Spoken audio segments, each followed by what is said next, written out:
ஆனந்தமாய் புகழ்கீதம் என்றும் பாடுவோம்.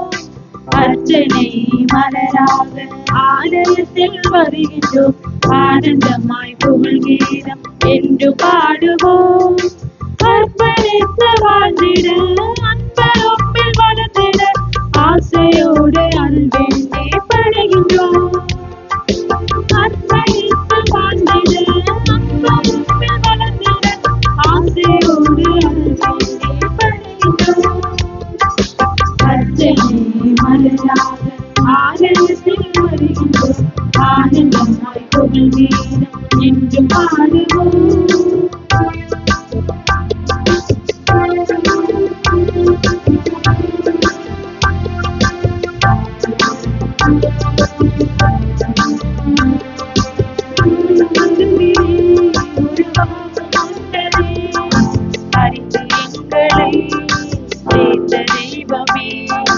பாவியாயினும் பச்சை பிள்ளையாயினும்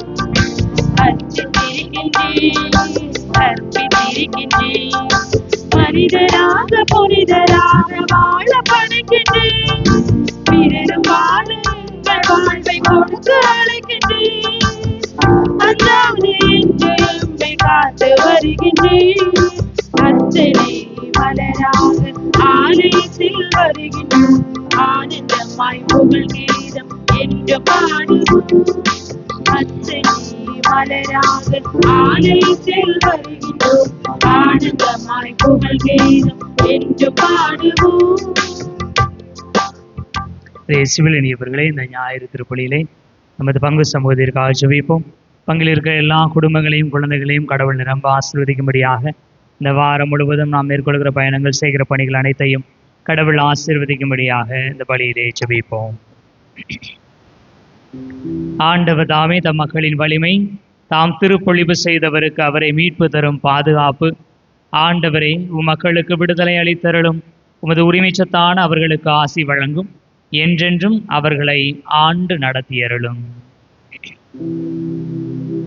தந்தை மகன் தூய ஆவியாரின் பெயராலே நம் ஆண்டவராகிய இயேசு கிறிஸ்துவின் அருளும் கடவுளின் அன்பும் தூய ஆவியாரின் நட்புறவும் உங்கள் அனைவரோடும் இருப்பதாக. ஆன்மாவோடும் இருப்பதாக. திருப்பலி முன்னுரை. அஞ்சுவது அஞ்சாமை பேதமை என்பது வள்ளுவனின் வாக்கு. ஆம், பயப்பட வேண்டியதற்கு பயப்பட வேண்டும். பாவம் செய்ய நாம் பயப்பட வேண்டும். வெறும் ஊன் உடலை கொள்பவர்களுக்கு பயப்பட வேண்டாம் என்கிறார் நம் ஆண்டவர் இயேசு. ஆன்மாவை கொண்டு நரகத்தில் தள்ளக்கூடிய செயல் பாவச் செயலை. அத்தகைய செயலை செய்யாதிருக்க நமக்கு பக்கபலமாக நின்று வழி நடத்துமாறு இறையருள் வேண்டி இத்திருப்பலியில் மன்றாடுவோம். அன்புமிக்க சகோதர சகோதரிகளை, நம் திருமுழுக்கு நினைவாக நம் மீது தெளிக்கப்படும் தமது படைப்பாகிய தண்ணீரை புனிதப்படுத்தி அருளுமாறு நம் கடவுளாகிய ஆண்டவரை கெஞ்ச மன்றாடுவோமாக. அவரை நமக்கு உதவி அளித்து நாம் பெற்றுக்கொண்ட தூய ஆவிக்கு உண்மை உள்ளவர்களாய் நிலைத்திருக்க அருள்வாராக.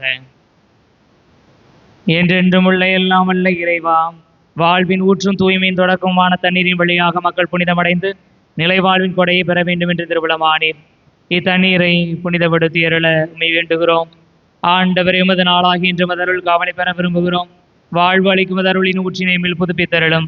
இத்தண்ணீரினால் எங்கள் உள்ளத்தையும் உடலையும் தீமை அனைத்திலும் இருந்தும் காத்தருள்வீராக. இவ்வாறு நாங்கள் தூய இதயத்துடன் அணுகி வரவும் உமது மீட்பை பெற்றுக்கொள்ளவும் தகுதி பெறுவோமாக. எங்கள் ஆண்டவராகிய கிறிஸ்து வழியாக மன்றாடுகிறோம். எல்லாம் வல்ல இறைவா, தண்ணீர் வளம் பெற அதில் உப்பிட வேண்டும் என்று வாக்க எலிசா வழியாக கற்பித்தீர். உமது படைப்பு பொருளாகிய இந்த உப்பை பரிவிறக்கத்துடன் புனிதப்படுத்தியருள உம்மை தாழ்மையுடன் வேண்டுகிறோம். ஆண்டவரே, உப்பு கலந்த தண்ணீர் தெளிக்கப்படும் இடமெல்லாம் தீயோனின் தாக்குதல் அனைத்தும் தோல்வியறச் செய்வீராக. தூய ஆவியார் உடனிருந்து எங்களை இடையராது காத்தருள்வாராக. எங்கள் ஆண்டவராகிய கிறிஸ்து வழியாக மன்றாடுகிறோம். ஆமென்.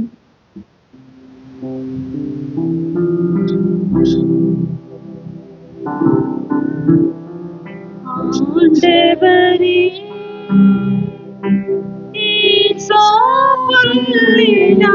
என்மேல் தெளிப்பீர், நானும் தூய்மை ஆவேன். நீரே என்னை கழுவ, நான்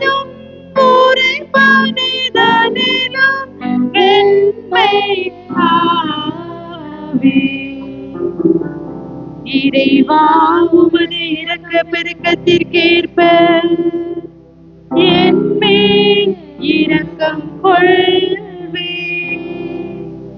பிதாவும் சுதனும் தூய ஆவியும் துதியும் புகழும் ஒன்றாய் பெருக.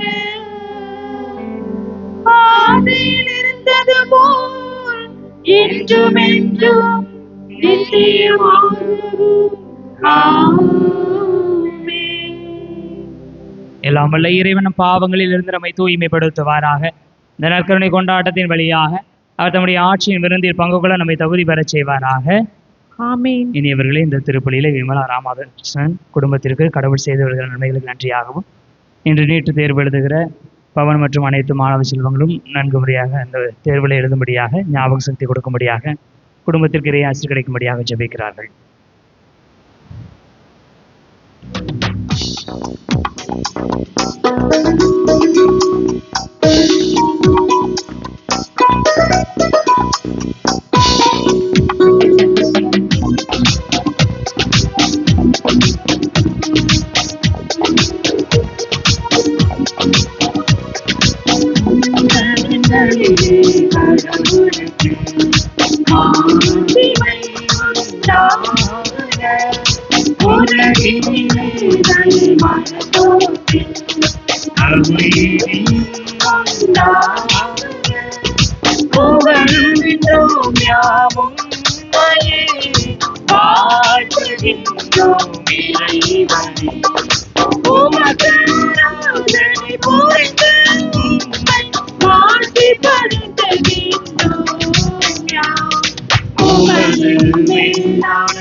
மன்றாடுவோமாக.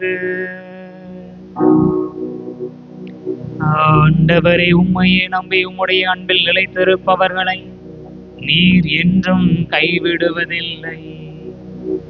இவ்வாறு நாங்கள் உமது திருப்பெயரை எக்காலத்திலும் போற்றவும் உமை அன்பு செய்யவும் எங்களுக்கு அருள்வீராக.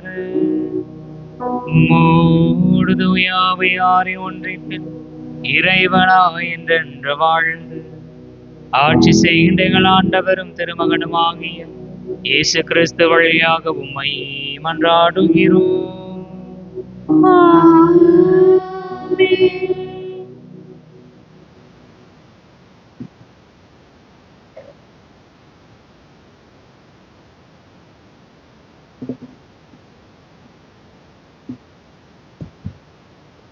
முதல் வாசகம் முன்னுரை. வறியோரின் உயிரை தீயோரின் பிடியிலிருந்து விடுவிக்கும் இறைவன் நம்மை வலிமை மிகுந்த போர்வீரனைப் போல உடனிருந்து பாதுகாக்கின்றார். இவ்வுலக தீமைகளுக்கு அஞ்ச வேண்டாம் என ஆணித்தனமாக கூறும் இறைவாக்கினர் எரேமியா இஸ்ரேல் மக்களை திடப்படுத்துகிறார்.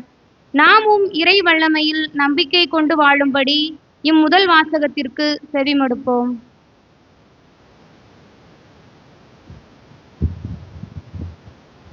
கடவுள் வறியோரின் உயிரை தீயோரின் பிடி நின்று விடுவித்தார். இறைவாக்கினர் எரேமியா நூலிலிருந்து வாசகம். அதிகாரம் 20, இறை வார்த்தைகள் 10-13 வரை. எரேமியா கூறியது: சுற்றிலும் ஒரே திகில் என்று பலரும் பேசிக் கொள்கின்றார்கள். பழி சுமத்துங்கள், வாருங்கள், அவன் மேல் பழி சுமத்துவோம் என்கிறார்கள். என் நண்பர்கள் கூட என் வீழ்ச்சிக்காக காத்திருக்கிறார்கள். ஒருவேளை அவன் மயங்கி விடுவான், நான் அவன் மேல் வெற்றி கொண்டு அவனை பழி தீர்த்து கொள்ளலாம் என்கிறார்கள். ஆனால் ஆண்டவர் வலிமை வாய்ந்த வீரரைப் போல என்னோடே இருக்கின்றார். எனவே என்னை துன்புறுத்துவோர் இடறி விழுவர். அவர்கள் வெற்றி கொள்ள மாட்டார்கள். அவர்கள் விவேகத்தோடு செயல்படவில்லை. அவர்களின் அவமானம் என்றும் நிலைத்திருக்கும். அது மறக்கப்படாது.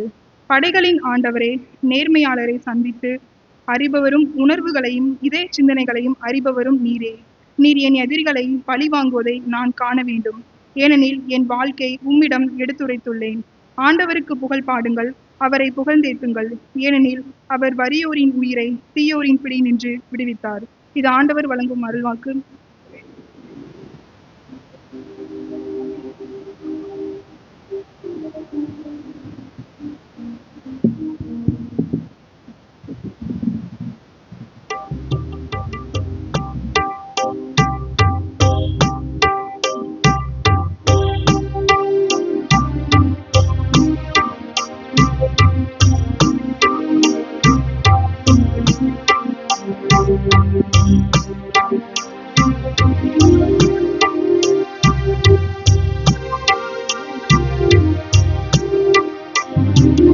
இறைவன் எனது மீட்பானார், அவர் எனக்கு ஒளியானார். அவரை கொண்டு நான் வாழ எவரை கண்டும் பயமில்லை.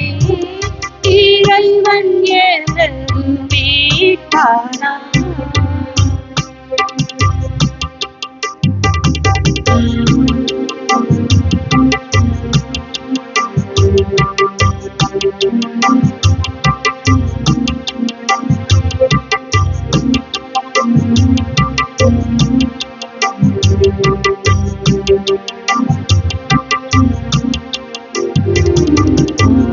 இறைவன் துணையானார், வாழும் எனக்கு உயிரானார். வாழ்வில் இறைவன் துணையானார், வாழும் எனக்கு உயிரானார். தீயோர் என்னை வளைத்தாலும் தீமை அணுக விட மாட்டார். தீமை அணுக விட மாட்டார். இறைவன் எனது மீட்பானார், அவரே எனக்கு ஒளியானார். அவரை கொண்டு நான் வாழ எவரை கண்டும் பயமில்லை. இறைவன் எனது மீட்பானார்.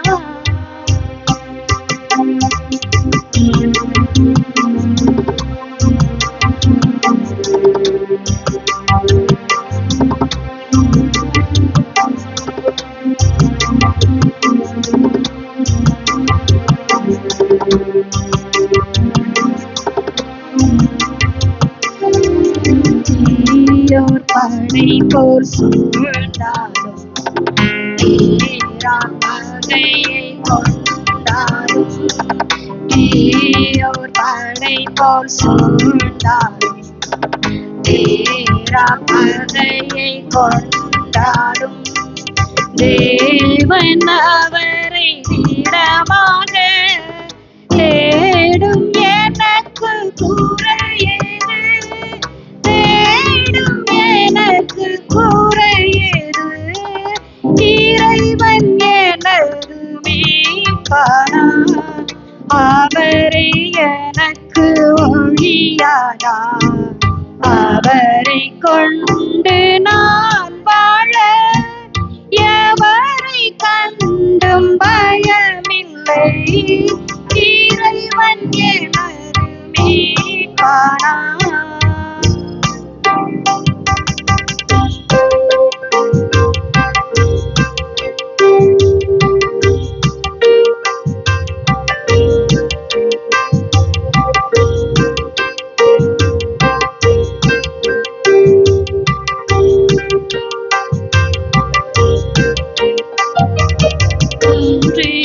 இறைவா வேண்டுகிறேன், ஒன்றே அடியே தேடுகிறேன். ஒன்றே இறைவா வேண்டுகிறேன், ஒன்றே அடியே தேடுகிறேன்.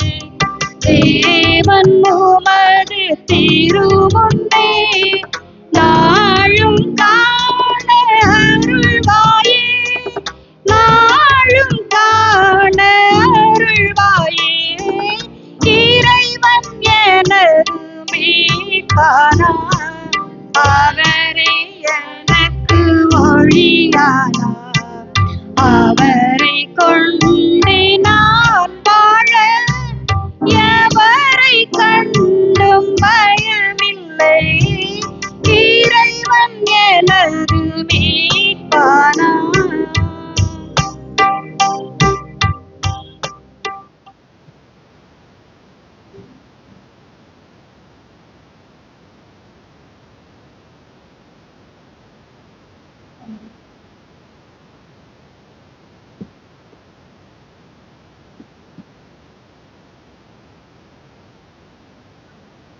இரண்டாம் வாசக முன்னுரை. ஆதாம் வழியாக உலகில் பாவம் நுழைந்தது. அந்த பாவத்தின் வழியாக சாவு வந்தது. ஆனால் இரண்டாம் ஆதாமான இயேசு கிறிஸ்து வழியாக நமக்கு மீட்பு கிடைத்தது. அருள் கொடையும் மிகுதியாக கிடைத்தது என பவுலடியார் கூறுவதை இவ்வாசகத்தில் கேட்போம்.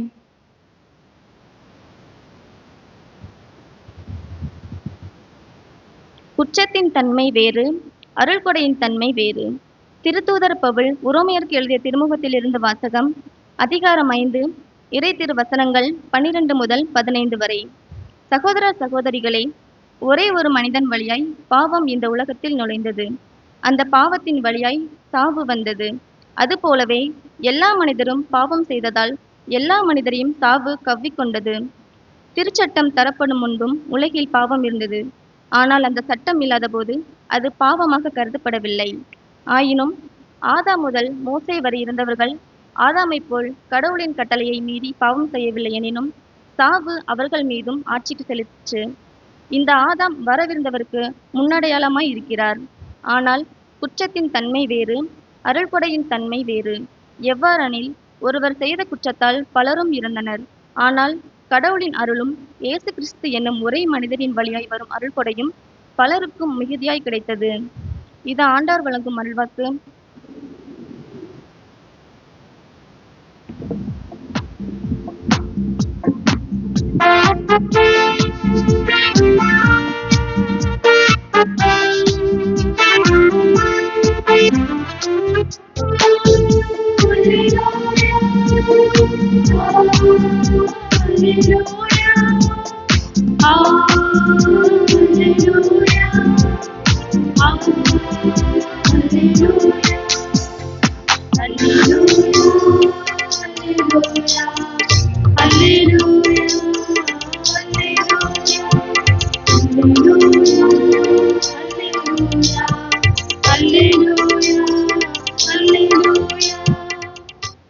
உண்மையை வெளிப்படுத்தும் தூய ஆவியார் என்னை பற்றி சான்று பகர்வார். நீங்களும் சான்று பகர்வீர்கள் என்கிறார் ஆண்டவர். அல்லேலூயா.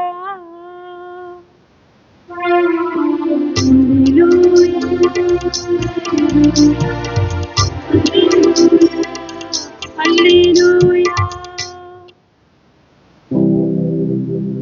ஆண்டவர் உங்களோடு இருப்பாராக.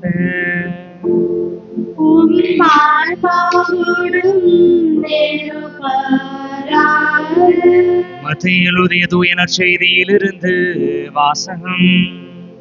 ஆண்டவரே மாற்றி உமக்கே.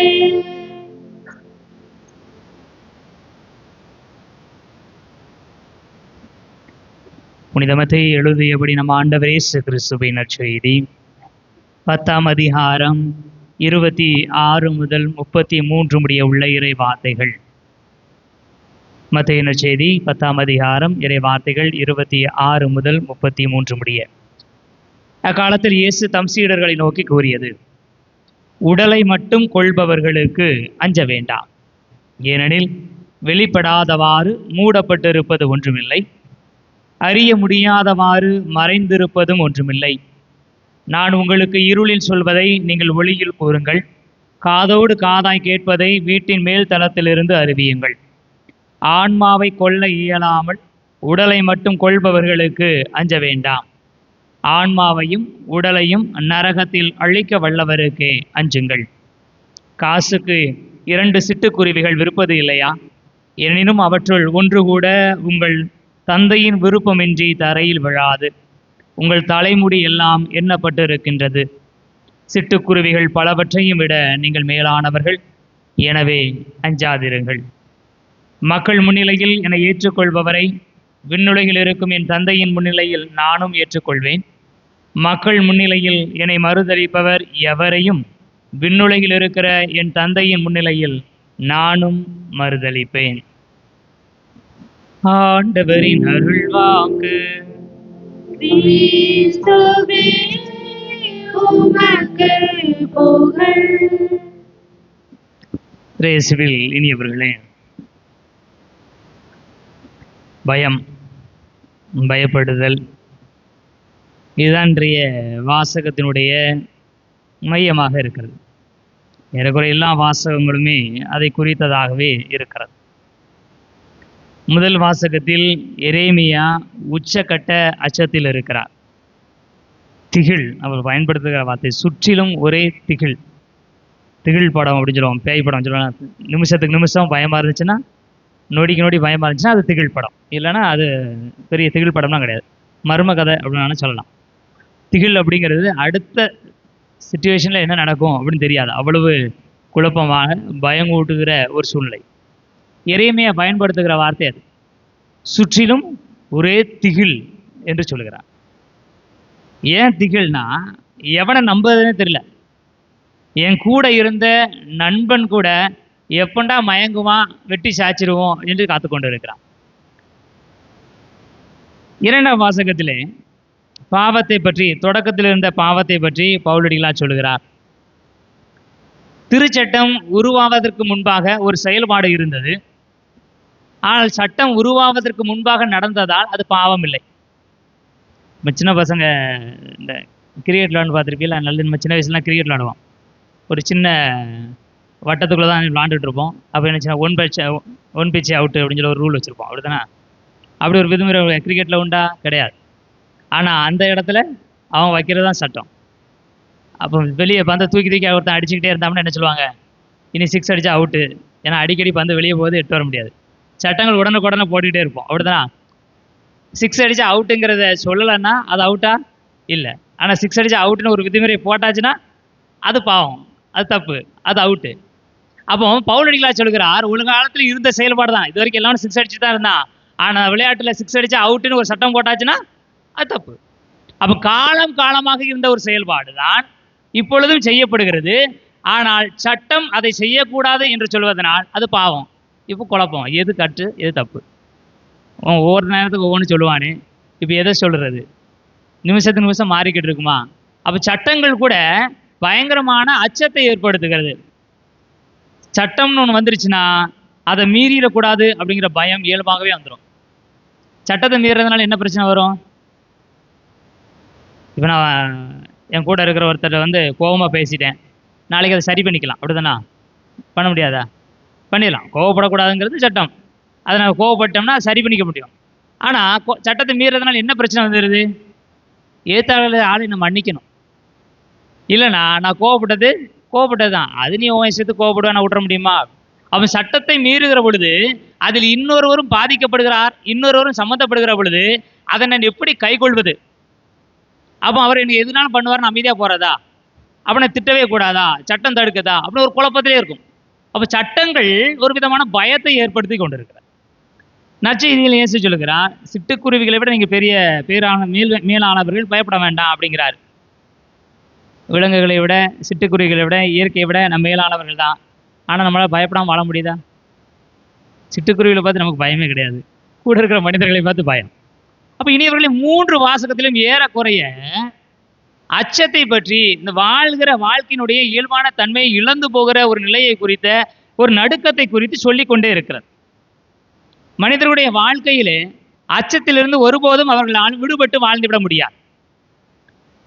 அப்போ இந்த அச்சத்திலிருந்து நான் எப்படி தப்பித்துக் கொள்வது?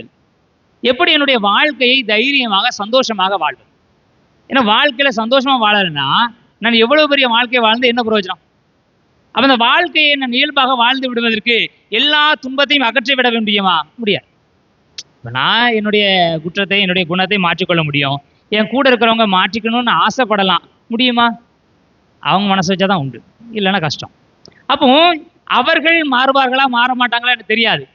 அப்போ இந்த குழப்பமான சூழ்நிலையில் நான் எப்படி வாழ்வது, எப்படி மகிழ்ச்சியை பெற்றுக்கொள்வது? அதற்கு இந்த 3 வாசகங்களுமே நமக்கு ஒரு வழிவகைகளை சொல்லி தருகிறது. முதல் வாசகம் சொல்லுகிறது, சுற்றிலும் திகில்தான், என்னுடைய நண்பர்கள் என்னுடைய வீழ்ச்சிக்காக காத்து கொண்டிருக்கிறார்கள் தான், ஆனாலும் ஆண்டவர் வலிமை மிக்க வீரரை போல என்னோடு இருக்கிறார். எனவே குழப்பம், சுற்றிலும் திகில் என்று சொல்லுகிற எரேமியா சொல்லுகிறார், ஆண்டவருக்கு புகழ் பாடுங்கள், ஆண்டவரை புகழ்ந்தேத்துங்கள், ஏனென்றால் என்னை விடுவிக்கும்படியாக அவர் என்னோடு இருக்கிறார். சட்டத்திற்கு முன்பாக எதுவுமே பாவமில்லை தான், சட்டம் வந்த பிறகு எல்லாமே பாவமாக மாறுகிறது, பாவத்தில் வீழ்ந்து போகிறேன். இந்த வீழ்ச்சியிலிருந்து என்னை மீட்டுக் கொள்வது யார்? இயேசு கிறிஸ்து. ஒரு மனிதன் வழியாக பாவம் வந்தது போல அதே கீழ்ப்படிதல் கொண்ட இன்னொரு மனிதன் வழியாக வாழ்வு கிடைக்கிறது. இந்த வாழ்வு கொடுப்பவர் இயேசு. நற்செய்தியில் இயேசு சொல்கிறார், யாருக்கு நீ பயப்படாது. அவங்களும் மிஞ்சி போன என்ன செய்ய முடியும்? உடலை கொள்ள முடியுமா? ஆனால் கடவுள் ஆன்மாவை நரகத்திற்கு அழிக்க வல்லவர். அப்படிங்க கடவுளுக்கு மட்டும் பயப்படுங்க. இப்போ அது பெரிய பிரச்சனை. மனுஷனை கூட டேக்கிள் பண்ணிடலாம், கடவுளை டேக்கிள் பண்ண முடியாது. அப்போ நான் இன்னும் அதிகமாக பயப்படணுமா? பயப்பட வேண்டிய தேவையே இல்லை. ஏன்னா என்னை நீ ஏற்றுக்கிடுவியா? போதும். என்னை ஏற்றுக்கிடலையா? அப்போ உனக்கு சிக்கல் தான். அப்போ இனியவர்களே, 3 வாசகமும் பயத்தையும் சொல்லுகிறது, 3 வாசகமும் பயத்திலிருந்து வெளியே வருகிற வழிகளையும் சொல்லுகிறது. பயத்திற்கான காரணங்கள் ஒவ்வொரு இடத்திலும் ஒவ்வொரு விதமாக இருக்கிறது. முதல் வாசகத்தில் என்ன பிரச்சனை? யாரை நம்புறதுன்னே தெரியல. எரேமியா கடவுளே நம்பினவர் தான். கடவுள் சொல்கிறார், எரேமியா 1ஆம் அதிகாரம் 8வது இறைவார்த்தை, அவர்கள் உன்னை எதிர்த்து நிற்க மாட்டார்கள், ஏனென்றால் உன்னை விடுவிக்கும்படி நான் உன்னோடு இருக்கிறேன். அப்படி சொன்ன கடவுள்கிட்ட தான் எரேமியா முறையிடுகிறார், ஆண்டவரே நீர் என்னை, என்ன வார்த்தை? ஆண்டவரே நீர் என்னை மயக்கி விட்டு நம்ம பாடுதோம். ஆனால் விவிலியத்தில் பாருங்க, ஆண்டவரே நீர் என்னை ஏமாற்றி விட்டீர். 20ஆம் அதிகாரம் 7வது இறைவார்த்தை, எரேமியா 20:7. ஆண்டவரே நீர் என்னை ஏமாற்றி விட்டீர், நானும் ஏமாந்து போனேன். நீர் என்னை விட வல்லமை உடையவர், என் மேல் வெற்றி கொண்டு விட்டீர். நான் நாள் முழுவதும் நகைப்புக்கு ஆளானேன். எல்லாரும் என்னை ஏளனம் செய்கிறது. எந்த கடவுள் உன்னை விடுவிக்கும்படி நான் உன் கூட இருக்கிறேன்னு சொன்னாரோ அந்த ஆண்டவர்கிட்ட எரேமியா சொல்றாரு, நீ என்னை ஏமாத்திட்டு, நான் கூட உங்க வார்த்தையை நம்பி ஏமாந்து போயிட்டேன். நாள் முழுவதும் என்னை ஏளனம் செய்கிறார். அப்போ அவருக்கு என்னென்ன காரணங்கள் இருக்கும்? பயத்திற்கு நிறைய காரணங்கள் இருக்கிறது. 2ஆம் வாசகத்துக்கு வருகிற பொழுது பாவம் செய்வது சட்டங்களே மிகப்பெரிய பாவமாக இருக்கிறது, பயமாக இருக்கிறது. நற்செய்தி வாசகத்துக்கு வரும் சில இது இன்னும் கொஞ்சம் குழப்பமா இருக்குது. கடவுளை ஏற்றுக்கொள்ள முடியுமா? எப்பவுமே ஏற்றுக்கொள்ள முடியுமா? அப்படின்னு ஒரு குழப்பங்கள் வருது. பயத்திற்கான காரணங்கள் வேறு வேறு. ஆனால் பயம் இல்லாமல் தைரியமாக வாழ்வதற்கு 3 வாசகமும் சொல்கிற காரணம் ஒன்றே ஒன்று, கடவுள். உங்களுக்கு என்ன கவலைகள் வேண்டுமானாலும் இருக்கலாம், உங்களுக்கு என்ன பயங்கள் வேண்டுமானாலும் இருக்கலாம். நீங்கள் அச்சப்படுகிற காரியங்கள் வெவ்வேறு விதத்தில், வெவ்வேறு வடிவத்தில், வெவ்வேறு வகைகளிலே உங்களுக்கு வரலாம்.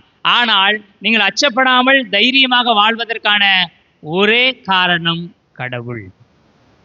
யார் இந்த கடவுளை அடைக்கலமாக கொள்ளுகிறார்களோ, இந்த ஆண்டவர் என்னோடு இருக்கிறார் என்ற நம்பிக்கையில் யார் வாழ்கிறார்களோ அவர்கள் எதை குறித்தும் கவலைப்பட வேண்டிய தேவையே இல்லை. இனி இவர்களே,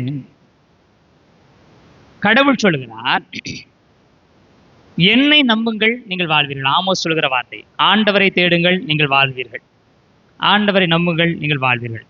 நமக்கு தெரியும், இஸ்ரேல் மக்கள் ஏறத்தாழ 400 ஆண்டுகளாக எகிப்தில் அடிமைகளாக இருக்கிறார்கள். அடிமைகளாக இருக்கிற இஸ்ரேல் மக்கள் விடுதலை பெற்று அந்த நாட்டை விட்டு வெளியேறுகிற பொழுது அவர்களுக்கு முன்பாக செங்கடல் இருக்கிறது. செங்கடலில் அவர்கள் மூழ்கி சாக வேண்டும், இல்லை என்று சொன்னால் திரும்பி பின்னாடி வருகிற பார்வோனுடைய படைகளிடம் அவர்கள் வெட்டுப்பட்டு சாக வேண்டும். இந்த குழப்பத்தில் அவர்கள் இருக்கிற பொழுது அவர்கள் கதறுகிறார்கள், இப்படியே எங்களை கொள்ள வந்தேன், எங்களுக்கு சாகிறதுக்கு இடமா இல்லையா, அங்கே எங்களுக்கு கொஞ்சம் கொஞ்சம் சாப்பாடு போட்டாலும் நாங்கள் வாழ்ந்திருப்போம், இப்போ கூட்டு வந்து கொள்றீங்களே என்று சொல்லுகிற பொழுது மோசே சொல்லுகிறார், நீங்கள் பயப்படாதீர்கள், ஆண்டவரே உங்களுக்காக போரிடுவார். எந்த இஸ்ரேல் மக்களாவது நம்பினாங்களா? நம்பல. ஏன்னா மோசே கடவுளை பார்த்துருக்கிறார், அவங்க பார்க்கல. மோசேயாவது ஓரளவுக்கு நல்ல வாழ்க்கை வாழ்ந்துட்டாரு, அவங்க வாழலை. இப்போதான் ஒரு நம்பிக்கை கிடைச்சிருக்குது. அதுக்கு முன்னாடி வாழ்க்கையினுடைய எல்லாமே அழிந்து போகிறதை அவர்களால் ஏற்றுக்கொள்ள முடியவில்லை, கதறுகிறார்கள். ஆனால் மோசே ஆண்டவரிடம் ஜெபிக்கிறார், கடல் 2ஆக பிளக்கிறது, அதன் நடுவே நடந்து போகிறார்கள். இனி இவர்களே, இறை வார்த்தை சொல்கிறது, விடுதலை பயணம் 14ஆம் அதிகாரம் 25வது இறை வார்த்தை. பெருசாக இருக்க நானே வாசிச்சிருந்தேன். அவருடைய தேர்களின் சக்கரங்கள், எதிரிகளுடைய தேர்களின் சக்கரங்கள் புதைந்து போக கடவுள் செய்ததால் தேரோட்டுவது அவர்களுக்கு கடினமாயிற்று. அப்போது எகிப்தியர், இஸ்ரேல் மக்கள் கிடையாது, எகிப்தியர் என்ன சொல்கிறார்கள், இஸ்ரேலிடமிருந்து நாம் ஓடி சென்று விடுவோம், ஏனென்றால் ஆண்டவர் தாமே அவர்கள் சார்பாக நின்று எகிப்தியராகிய நமக்கு எதிராக போரிடுகிறார். எனக்கு தெரியல, இஸ்ரேல் மக்களுக்கு தெரியல, கடவுள் யார் சார்பாக இருக்கிறாரோ அவர்களுக்கு தெரியல, நம்பிக்கை இல்லை, இடம் கிடைச்சா போதுன்னு ஓடி போறாங்க. ஆனால் அவர்களுடைய எதிரிகள் அவர்கள் சார்பாக கடவுள் இருப்பதை கண்டுகொள்கிறார்கள். ஆண்டவர் நம்முடைய வாழ்க்கையில எவ்வளவு பெரிய மாற்றத்தை கொடுக்கிறார் என்று சொன்னால் நமக்கு தெரியாம இருக்கலாம், ஆனா கடவுள் நம்மோடு இருக்கிறார்.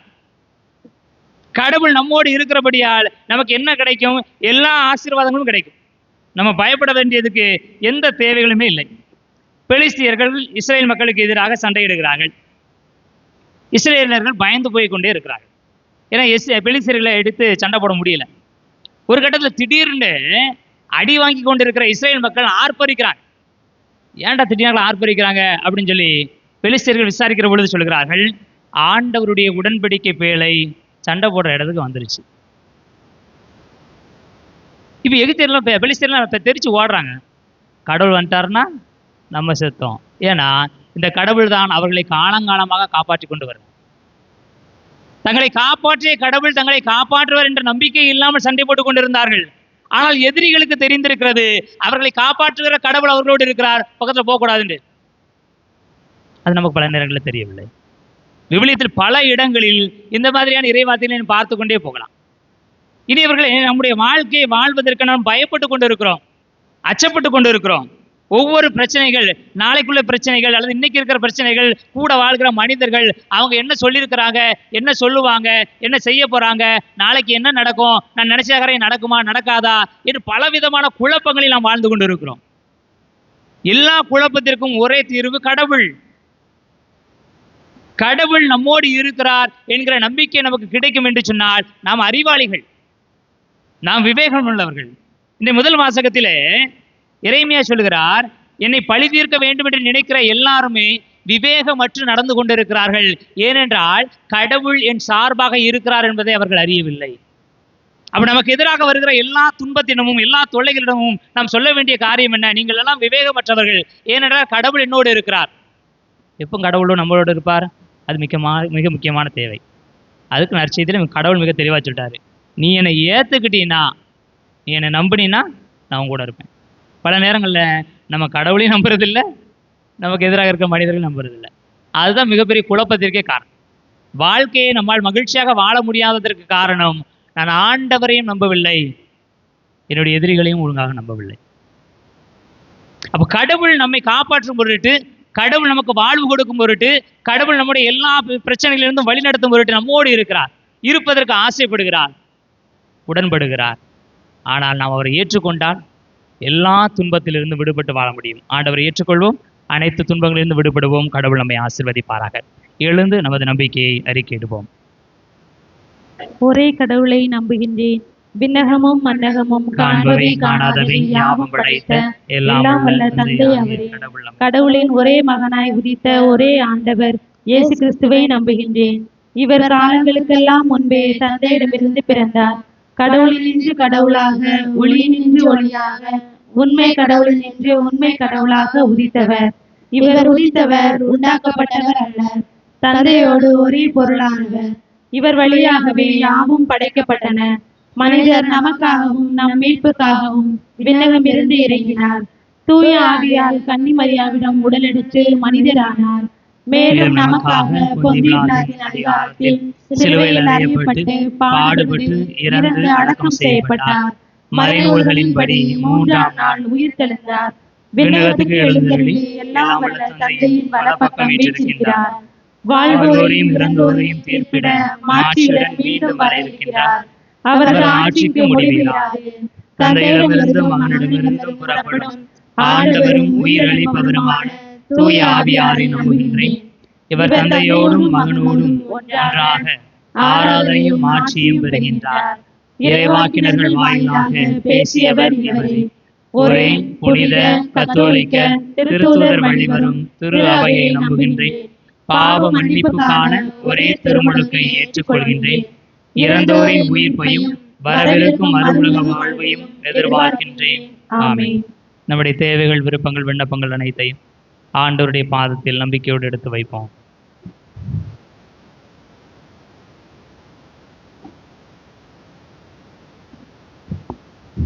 திரு அவையை வழிநடத்தும் திருத்தந்தை லியோ, எமது பேராயர், ஆயர்கள், குருக்கள் மற்றும் துறவரைத்தார் அனைவரும் கிறிஸ்துவின் ஒளியை உலகிற்கு எடுத்து செல்லும் உண்மையான சீடர்களாக இயேசுவின் நற்செய்தியை அச்சமின்றி பறைசாற்ற இறைவா உம்மை மன்றாடுகிறோம்.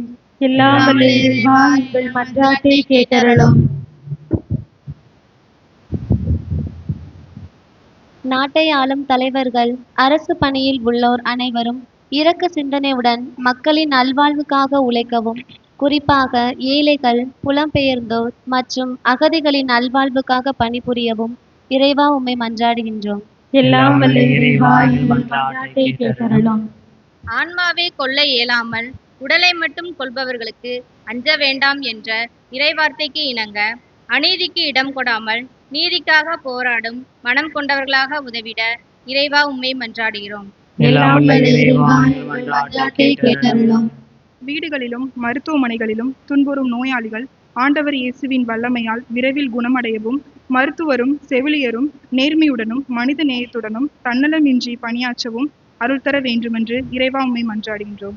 எல்லாம் வல்ல இறைவா, எங்கள் மன்றாட்டை கேட்டருளும். நம்முடைய தனிப்பட்ட தேவைகளுக்காக அமைதியில் மன்றாடுவோம். எங்களை விடுவிக்கவும் காக்கவும் எங்களோடு இருக்கிற ஆண்டவரே, உம்மீது கொண்ட நம்பிக்கையினால் நாங்கள் மனத்துணிவோடு எங்களுடைய வாழ்க்கையை வாழவும், எந்த விதமான சோதனைகள் வேதனைகள் வந்தாலும் அவற்றை எதிர்கொள்ளவும் தேவையான வரங்களை மன்றாட்டுகளாக கேட்டு இருக்கிறோம். இன்னும் ஆண்டவரே, உள்ளத்தில் இருக்க தேவைகள், இல்லத்தினுடைய தேவைகள் அனைத்தையும் தந்தைகளை ஆசீர்வதிக்குமாறு எங்கள் ஆண்டவர் ஆகிய கிறிஸ்து வழியாகவே மன்றாடுகிறோம். ஆமென்.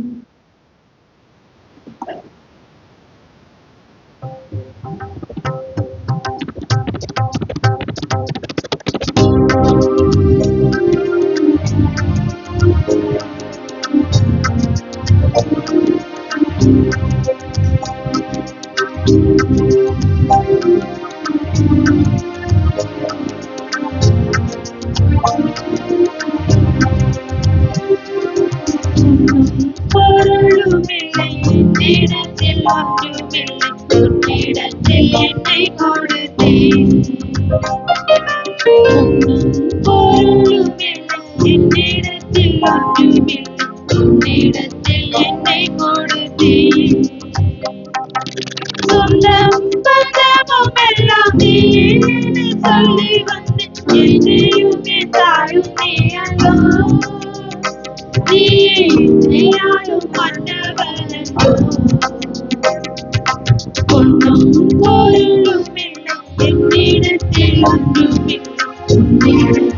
என்னை கொடுத்தேன்.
சகோதர சகோதரிகளை, என்னுடையது உங்களுடையதுமான பலி எல்லாம் உள்ள தந்தையாக இறைவனுக்கு ஏற்றதாக மன்றாடுங்கள். ஆண்டவர் தமது திருப்பெயரின் புகழ்ச்சிக்காகவும் ஆட்சிக்காகவும் தமது நன்மைக்காகவும் புனித திரு அவையின் நலன்களுக்காகவும் உமது கையிலிருந்து பலியை ஏற்றுக்கொள்வாராக. ஆண்டவரே, எங்களை உம்மோடு ஒப்புரவாக்கும் இப்புகழ்ச்சி பலியை ஏற்றருளும். இதனால் நாங்கள் தூயோராக்கப்பட்டு உமை மகிழ்விக்கும் எங்கள் மனங்களின் காணிக்கைகளை உமக்கு அளித்திட அருள்வீராக. எங்கள் ஆண்டவராகிய கிறிஸ்து வழியாக உம்மை மன்றாடுகிறோம். ஆண்டவர் உங்களோடு இருப்பாராக.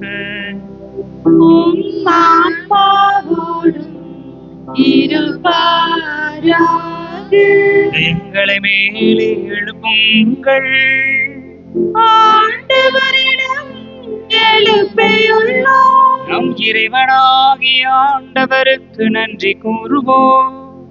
அது தகுதியும் நீதியும் ஆனது.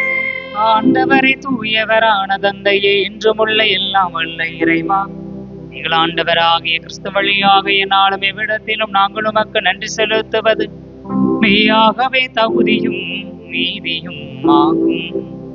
எங்கள் கடமையும் மீட்புக்கு உரிய செயலுமாகும். கிறிஸ்துவின் இறப்பினை நாங்கள் அன்போடு கொண்டாடுகிறோம். உயிர்ப்பினை உயிராற்றல் உள்ள நம்பிக்கையோடு அறிக்கையிடுகிறோம். மாட்சியுடன் அவர் மீண்டு வருவார் என உறுதியோடு எதிர்நோக்குகின்றோம். ஆகவே புனிதரமானது அனைவரோடும் சேர்ந்து நாங்கள் உம்மை புகழ்ந்தேத்தி முடிவின்றி பாடுவதாவது.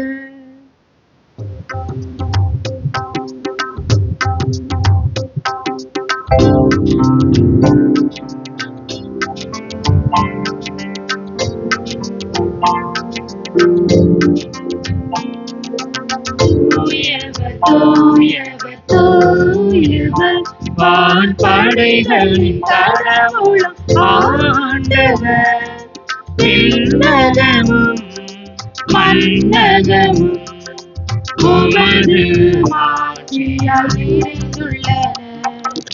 உன்னதங்களிலே ஓசன்னா, உன்னதங்களிலே ஓசன்னா.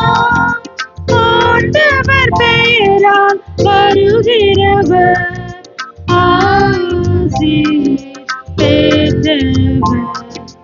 உன்னதங்களிலே ஓசன்னா, உன்னதங்களிலே ஓசன்னா. ஆண்டவரே, நேர்மையாகவே தூயவர், தூய்மை அனைத்துக்கும் ஊற்று. ஆகவே உம்முடைய ஆவியை பொழிந்து காணிக்கைகளை தூய்மைப்படுத்தமை வேண்டுகிறோம். இவ்வாறு எங்கள் ஆண்டவர் இயேசு கிறிஸ்துவின் உடலும் இரத்தமுமாக எங்களுக்கு இவை மாறுவனவாக. அவர் பாடுபட உளம் கனிந்து தம்மை கையளித்த போது அப்பத்தை எடுத்து நன்றி செலுத்தி அதை பிட்டு தம் சீடர்களுக்கு அளித்து கூறியதாவது: அனைவரும் இதிலிருந்து பெற்று உண்ணுங்கள், ஏனெனில் இது உங்களுக்காக கையளிக்கப்படும் என் உடல்.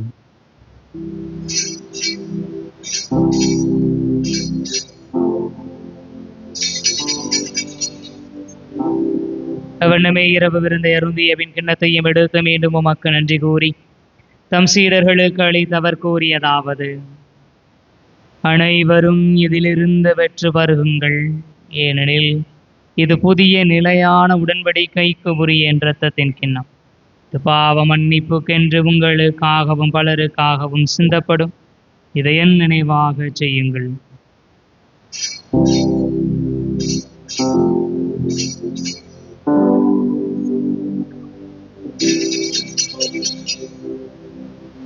நம்பிக்கையின் மறை பொருள். வருமளவும் உமது இருப்பினை அறிக்கையிடுகின்றோம். உமது உயிர்ப்பினையும் எடுத்துரைக்கின்றோம். ஆகவே ஆண்டவரே, நாங்கள் கிறிஸ்துவின் இறப்பினையும் உயிர்ப்பினையும் நினைவு கூர்ந்து வாழ்வதரும் அப்பத்தையும் மீட்பளிக்கும் கிண்ணத்தையும் ஒப்புக் கொடுக்கிறோம். திருமணம் என்று மக்க ஊழியம் புரிய தகுந்தவர்களை எங்களை ஏற்றுக்கொண்டீர், எனவே மக்க நன்றி செலுத்துகிறோம்.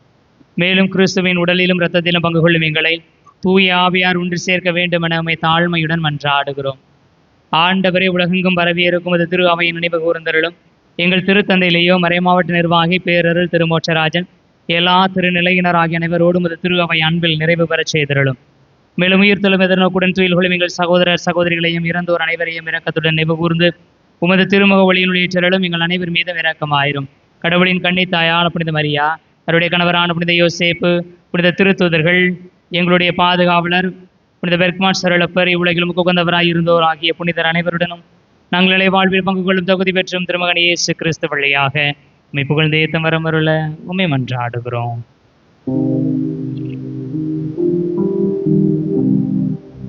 இவர் வழியாக இவரோடு இவரில் எல்லாம் வல்ல இறைவனாகிய தந்தையே, தூய ஆவியாரின் ஒன்றிப்பில் எல்லா புகழும் மாற்றியும் என்றென்றும் உமக்கு உரியதே. ஆமென்.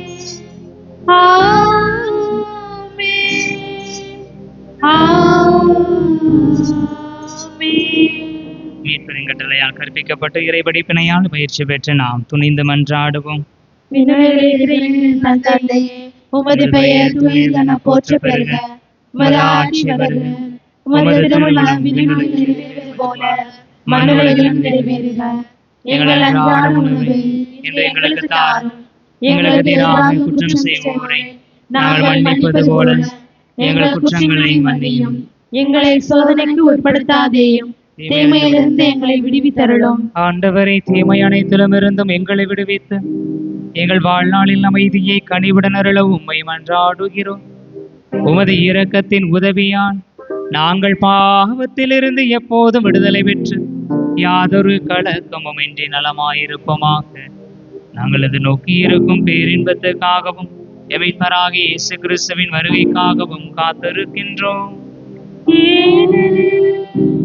ஆட்சியும் வல்லமையும் மாட்சியும் என்றென்றும் உமதே.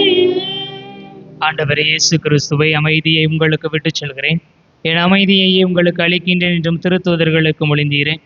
எங்கள் பாவங்களை பாராமல் உமது திரு அவையின் நம்பிக்கையை கண்ணோக்கி உமது திருவுளத்திற்கு ஏற்பதற்கு அமைதியையும் ஒற்றுமையையும் அளித்தருள்வீராக. என்றென்றும் வாழ்ந்து ஆட்சி செய்கின்றவர் நீரே. ஆமென். ஆண்டவருடைய அமைதி உங்களோடு என்றும் இருப்பதாக. உம் ஆன்மாவோடும் இருப்பதாக. ஆண்டவர் தருகிற அமைதியை ஒருவர் மற்றவரோடு பகிர்ந்து கொள்வோம்.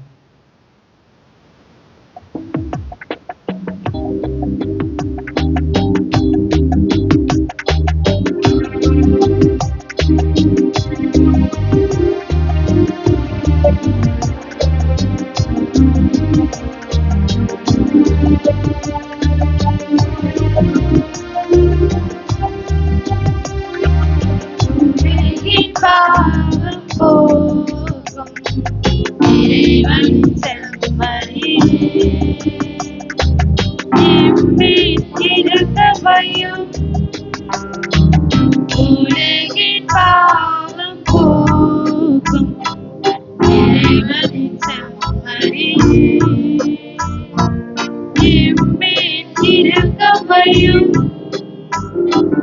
உலகின் பாவம் போக்கும் இறைவனின் செம்மறியே எமக்கு அமைதி அருளும் எமக்கு அமைதி அருளும். இதோ இறைவனின் செம்மறி, இதோ உலகின் பாவங்களை போக்குபவர். எல்லா விதமான குழப்பங்கள், கவலைகள், வருத்தங்கள், வேதனையிலிருந்து நாம் விடுபடும்படியாக நம்மோடு இருக்கிறார் என்கிற உணர்வை பெற்றுக்கொள்ளும்படியாக உணவாக நம்முள் இரண்டர கலந்து கொள்ள வந்திருக்கிறார். செம்மறியின் திருவிருந்துக்கு அழைப்பு பெற்றோர் பேறு பெற்றோர். ஆண்டவரே, நீர் என் இல்லத்தில் எழுந்தருள நான் தகுதியற்றவள். ஆனால் ஒரு வார்த்தை மட்டும் சொல்லியருளும், எனது ஆன்மா நலமடையும்.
ஒரு வெண்ணிறப்ப வடிவினிலே உணவாய் வருகின்றார். என கண்மணி போல காத்திடவே உறவாய் வருகின்றார். ஒரு வெண்ணிறப்ப வடிவினிலே உணவாய் வருகின்றார். என கண்மணி போல காத்திடவே உறவாய் வருகின்றார். இனி இறைவன் வாழும் கோவிலாகும் எந்த நெஞ்சமே, இதயமே இனிய தலைவன் எழுந்து வருகின்றார். எழுந்து வருகின்றார்.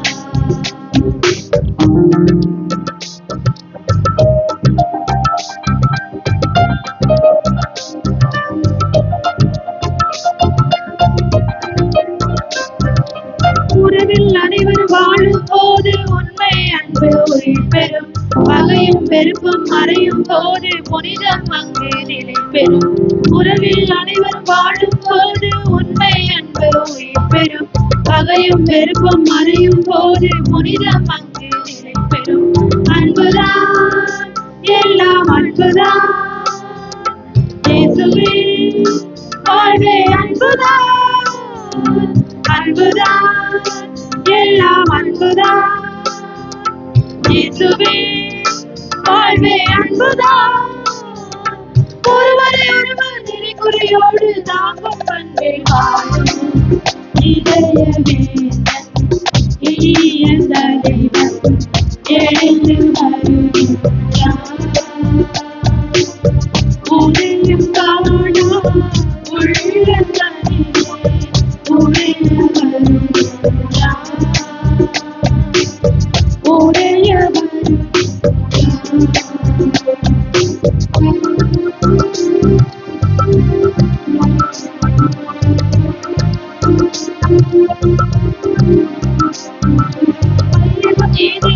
தலைக்கும் போது வாழ்வில் நேர்மையும் நலம் பெறும். வறுமை துயரம் விலகிடும் போது இன்பமும் மகிழ்வும் வளம் பெறும்.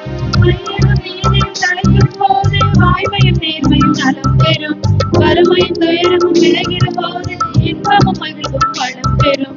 அன்புதான் எல்லாம் அன்புதான் இயேசுவே வாழ்வே அன்புதான். அன்புதான் எல்லாம் அன்புதான் இயேசுவே வாழ்வே அன்புதான். தன்னலமில்லா பொதுநலம் நாடி பகிர்ந்து நாளும் வாழும் இதய வேந்தன் இனிய தலைவன் எழுந்து வருகின்றான். உதயம் காணா உள்ளதனிலே உரைய வருகின்றான். உரைய வருகின்றான். ஒரு வெண்ணிறப்ப வடிவிலே உணவாய் வருகின்றான். என்னை கண்மணி போல காத்திடவே உறவாய் வருகின்றான். ஒரு வெண்ணிறப்ப வடிவிலே உணவாய் வருகின்றான். என்னை கண்மணி போல காத்திடவே உறவாய் வருகின்றான். இனி இறைவன் வாழும் கோவிலாகும் எந்த நெஞ்சமே இதயமே இனிய தலைவன் எழுந்து வருகின்றான். எழுந்து வருகின்றான். கண்களை மூடுவோம். ஆண்டவருக்கு நன்றி சொல்லுவோம்.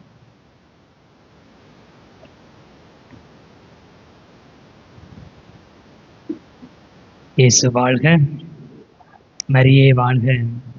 புனித பெர்க்மான் சரளப்பரே, இயேசுவினியவர்களே, இந்த நாளில் நாம் ஆண்டின் பொது காலம் 12வது ஞாயிறை சிறப்பிக்கிறோம். திருமண ஓலை. வாடியூர் பங்கு வாடியூரை சார்ந்த அருள்ராஜ் லூர்து ஜெபமாலை அவருடைய மகன் மரிய தங்கத்திற்கும், நமது பங்கு ராமநாதபுரத்தை சார்ந்த ஜோசப் மரிய நேசம் இவருடைய மகள் சோஃபியா ஜெனிஃபருக்கும் திருமணம் நிச்சயிக்கப்பட்டிருக்கிறது. இது 2வது ஓலை. திருமணத்திலே தடைகள் இருப்பதாக அறிந்தவர்கள் பங்கு தந்தையிடம் தெரிவிக்க வேண்டியது உங்களுடைய கடமை என்பதை நினைவுபடுத்துகிறோம். இனி அவர்களை இவ்வாறு திரு அவையினுடைய விழாக்கள் 22/6/2026 திங்கட்கிழமை புனித தாமஸ் மூர் நினைவு, 24/6/2026 புதன்கிழமை புனித திருமுழுக்கு யோவான் பிறப்பு பெருவிழா, 27/6/2026 சனிக்கிழமை புனித சிறில் நினைவு, 28/6/2026 ஞாயிற்றுக்கிழமை பொது காலம் 13வது ஞாயிறு. இவ்வார திருப்பலிகள் 23/6/2026 செவ்வாய்க்கிழமை காலை 5:45 மணிக்கு பங்காளித்தல் திருப்பலி, 25/6/2026 வியாழக்கிழமை காலை 5:45 மணிக்கு பங்காளித்தல் திருப்பலி, மாலை 6:30 மணிக்கு ஏமன்பட்டியில் கொடியேற்ற திருப்பலி, 26/6/2026 வெள்ளிக்கிழமை மாலை 7 மணிக்கு ஏமன்பட்டியில் திருவிழா திருப்பலி, 27/6/2026 சனிக்கிழமை மாலை 7 மணிக்கு ஏமன்பட்டியில் திருவிழா நிறைவு திருப்பலி, 28/6/2026 ஞாயிற்றுக்கிழமை காலை 5:45 மணிக்கு ராமநாதபுரத்திலும், 7 மணிக்கு சங்கனாபெரியிலும், 9 மணிக்கு பங்காளத்திலும், முற்பகல் 11:30 மணிக்கு குருசுமலை மாதா அருள் தலத்திலும் திருப்பலிகள் நடைபெறும். இனியவர்களே, ஏமன்பட்டியிலே வருகிற வியாழக்கிழமை கொடியேற்றத்துடன் திருஇறுதி ஆண்டவருடைய திருவிழா தொடங்கி 26 சப்பர பவுனி 27ஓடு திருவிழா நிறைவிற்கு வருகிறது. எனவே திருவிழாவை முன்னிட்டு நமது ஆலயத்திலே நவநாள் திருப்பலியை வியாழக்கிழமை காலையில் வைத்திருக்கிறோம். இந்த நாளின் திருப்பலியை சிறப்பு செய்த குழந்தை இயேசு அன்பிய குடும்பத்தாருக்கு கரவொலி எழுப்பி என்னுடைய பாராட்டுகள் தெரிவித்துக் கொள்வோம். அடுத்த வாரம் திருப்பலியை சிறப்பு செய்பவர்கள் வின்சென்தே பவுல் சபையினர் மற்றும் பக்த சபையினர். திருப்பலிக்கு பின்பு வழக்கம் போல ஞாயிறு மறைக்கல்வி, பீடச்சிறார் கூடுகை, இளம்பெண்கள் இயக்கம் நடைபெறும். இனியவர்களே, பாளையங்கோட்டை மறை மாவட்டத்திலிருந்து பொதுநிலையினர் பணிக்குழு சார்பாக சங்கரங்கோவில் மறை வட்டத்திற்கென்று ஒரு கருத்தரங்கு புளியங்குடி உலக மீட்பர் ஆலயத்தில் 4/7/2026 சனிக்கிழமை அன்று காலை 9:30 மணியிலிருந்து 1:30 மணி வரைக்கும் நடைபெற இருக்கிறது. 4/7/2026 சனிக்கிழமை காலை 9:30 மணி முதல் மதியம் 1:30 மணி வரைக்கும் நடைபெறுகிற இந்த கூட்டத்திற்கு நமது பங்கிலிருந்து குறைந்தது 10 பேராவது எதிர்பார்க்கிறார்கள். ஏற்கனவே பங்கிலிருந்து பொதுக்குழு உறுப்பினர்கள் 2 இருக்கிறார்கள். எனவே அன்பியத்திலிருந்து ஒரு நபராவது அல்லது சிங்கள அன்பியத்தில் நாங்களே 10 பேர் போகிறோம்னாலும் முன்னாடியே முன்வரும்படியாக அன்போடு கேட்டுக்கொள்கிறேன். யார் போகிறீங்க, எத்தனை பேர் போகிறீங்கன்னு சொல்லி நம்முடைய அன்பிய ஒருங்கிணைப்பாளர்கிட்ட உங்களோட தகவல் தெரிவிக்கும்படியாக அன்போடு கேட்டுக்கொள்கிறேன். இது நம்முடைய புளியங்குடியில் தான் நடக்குது, ரொம்ப தூரம்லாம் இல்லை. எனவே கலந்து கொள்ள விருப்பம் உள்ளவர்கள் கலந்து கொள்ளும்படியாக அன்போடு கேட்டுக்கொள்கிறேன். அனைவரும் எழுந்து ஆண்டவருக்கு நன்றி சொல்லுவோம்.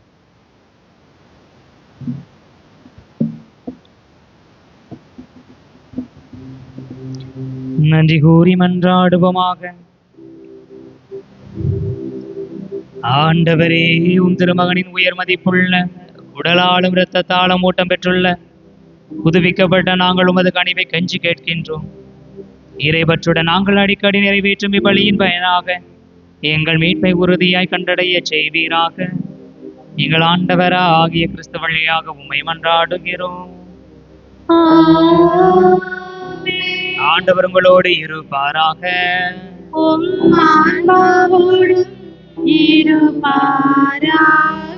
எல்லாம் உள்ள இறைவன் தந்தை மகன் தூய ஆவியார் உங்களுக்கு ஆசி வழங்குவாராக. சென்று வாருங்கள், திருப்பலி நிறைவேறிற்று.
வாழ்க